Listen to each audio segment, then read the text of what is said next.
Bonjour, bonjour, bonjour, bonjour. J'aimerais ce matin m'adresser à tous nos frères africains. Est-ce que vous savez que pendant que nous insultons sur les réseaux sociaux à travers les clashs, on s'insulte de façon inutile, où on fait des comparaisons des pays, des comparaisons des nations.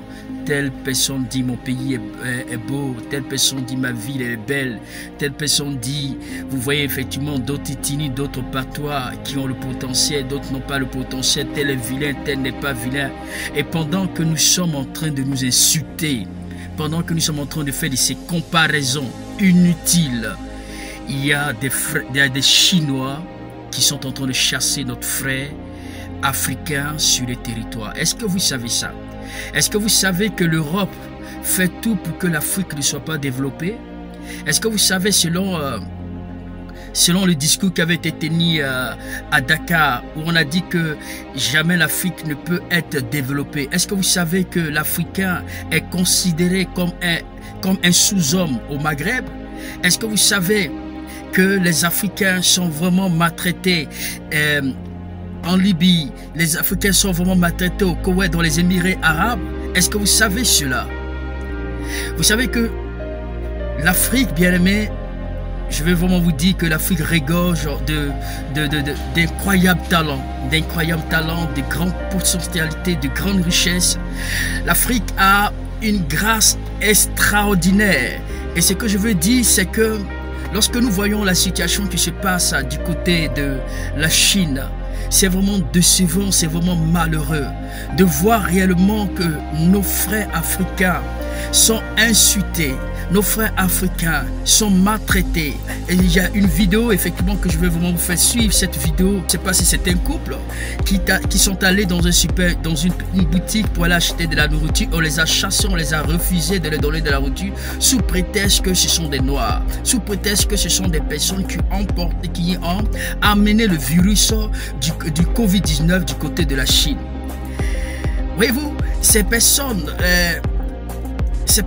sont allées acheter de la nourriture et ils ont été vraiment chassés. Il y a encore une autre scène que je vais encore vous montrer. Il y a l'image encore du côté d'un musée, je ne sais pas si c'est un musée du côté de la Chine, où on a fait la comparaison des Africains par rapport aux animaux. Où l'image d'un homme avec un singe à côté. Et les gens passent et les enfants se mettent à prendre des photos et se moquent. Et par la suite encore, il y a une autre vidéo qui monte aussi lors d'une publicité chinoise où on a mis un Africain dans une machine à laver et il est sorti propre et avec un autre visage qui était semblable à un Chinois. Écoutez, pendant que ces personnes sont bien accueillies dans notre pays, pendant que ces personnes sont bien accueillies dans les pays africains, ils sont accueillis comme des princes, ils sont accueillis comme des rois. Et cependant, nous sommes vraiment maltraités. Je ne suis pas venu ici pour pouvoir inciter les Africains à la haine contre les Chinois. Non, loin de moi cette pensée. Ce que je veux dire, je veux attirer l'attention de tous les Africains à se réveiller, à être unis. Parce qu'en ce moment, vous devez comprendre, les Africains sont les seuls au monde à pouvoir subir de telles maltraitances, à pouvoir subir de telles humiliations. On ne peut pas se lever contre un Américain, que ce soit un Américain noir ou un Américain blanc. On ne peut pas aussi se lever contre un Européen. Parlons des Américains. Voyons effectivement cette image où en Chine, il y avait cette sœur qui avait fait ce témoignage où il y avait une Américaine. On la croyait effectivement pour une Africaine. À partir du moment où elle a présenté son passeport, qu'on a vu qu'elle était américaine, on lui a dit non, écoute, ça vaut pas la peine, il faut que tu peux rentrer à l'hôtel. Mais quant à l'Africain, on a dit qu'il faudrait qu'on le mette en isolement pendant au moins près de 14 jours. On est venu chez eux, on les a amenés au poste de police en leur disant que non, qu'ils devaient aller passer leur quarantaine de 14 jours à l'hôtel. Ils ont pris leur passeport et en prenant leur passeport, ils se sont rendus compte que l'autre noire américaine, la noire était américaine. Alors ils étaient un peu choqués et ils l'ont redonné le passeport à la noire américaine. Et on a dit, et la noire américaine a dit que oui, voilà mon petit ami, je peux pas le laisser dehors et tout. Genre, on fait comment et tout. Et le policier lui dit carrément que qu'il n'y a pas de problème, qu'il peut juste faire 3 jours, enfin ce africain peut juste faire 3 jours de quarantaine et c'est bon. Après, il peut circuler librement. Écoutez, voyons effectivement les situations, c'est-à-dire que toutes ces choses arrivent parce que, bien aimé, c'est parce que l'Africain lui-même ne s'aime pas. Le vrai ennemi de l'Africain, c'est l'Africain lui-même.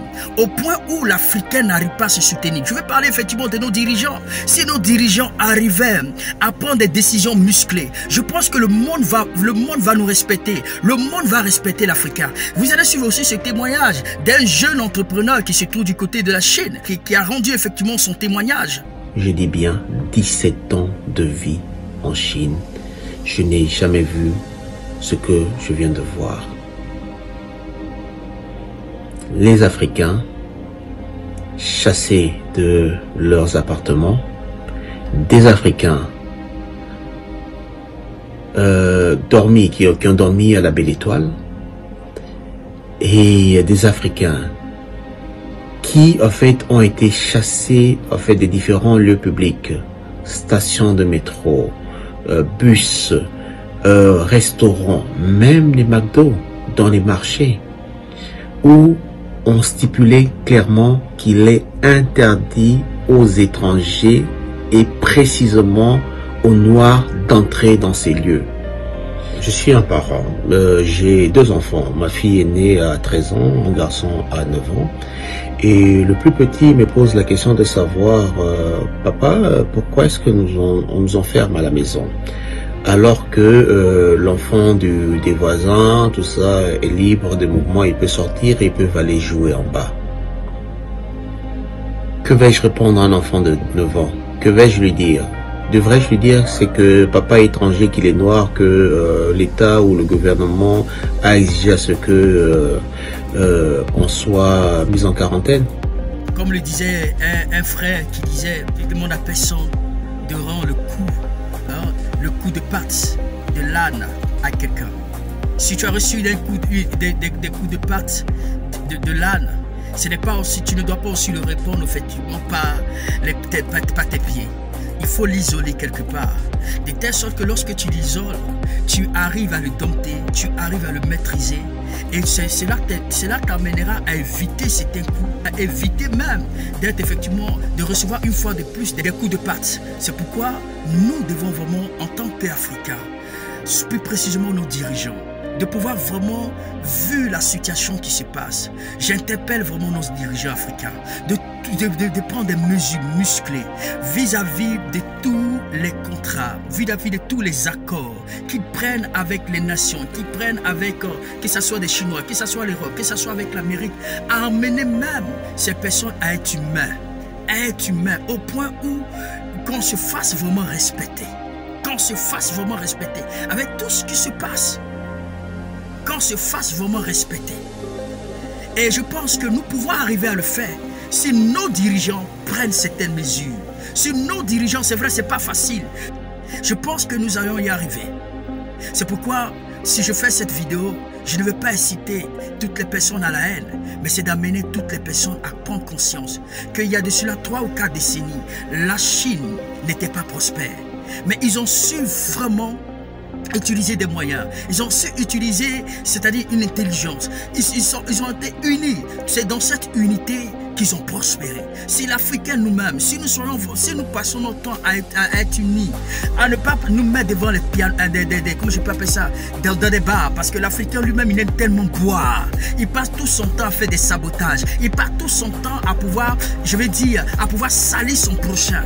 Au lieu de prendre du temps, de pouvoir penser à son avenir, sur 2 ans, sur 3 ans, sur 5 ans, sur 10 ans. Lui, il n'a pas le temps. Si c'est pas femme, si c'est pas commettre, c'est-à-dire aller boire, aller jouer, aller se divertir, aller jouer, c'est-à-dire la musique, ainsi de suite, il n'a pas le temps pour son avenir. L'Africain lui-même, c'est le vrai ennemi de l'Africain, c'est l'Africain lui-même.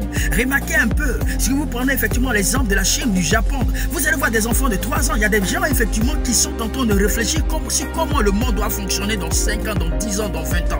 Il y a des gens, pendant que toi tu es en train de jouer, pendant que tu es en train de t'amuser, pendant que tu es dans les bavardages inutiles, tu es en train de chercher le mari des gens, tu es en train de chercher la femme des gens, tu es en train de faire un palmarès pour pouvoir savoir combien de filles tu es sorti, avec combien de filles, combien d'hommes avec lesquels tu es sorti. Comment il est important qu'il y a des gens qui sont en train de réfléchir comment le monde doit fonctionner. Donc ces gens-là ont déjà, il y a des gens effectivement qui réfléchissent. Si nous particulièrement on s'asseyait et que nous essayons de réfléchir par rapport à notre avenir, par rapport à comment est-ce que l'Afrique devait évoluer, je pense que nous allons nous faire respecter. Le respect se mérite. Le respect se mérite. L'Afrique a une très grande richesse. Alors, c'est juste une exhortation. Prions beaucoup pour nos frères africains, je prie pour tous nos frères et sœurs africains, afin que chacun pense à l'avenir de nos enfants, investissons dans les études, amenons nos enfants dans des grandes écoles. Pour ceux qui n'ont pas de moyens, prions, le Seigneur va tous, que nos dirigeants arrivent simplement à pouvoir aider tous ces talentueux, toutes ces personnes qui ont des potentiels en eux, pour pouvoir améliorer et développer notre Afrique. Que Dieu vous bénisse.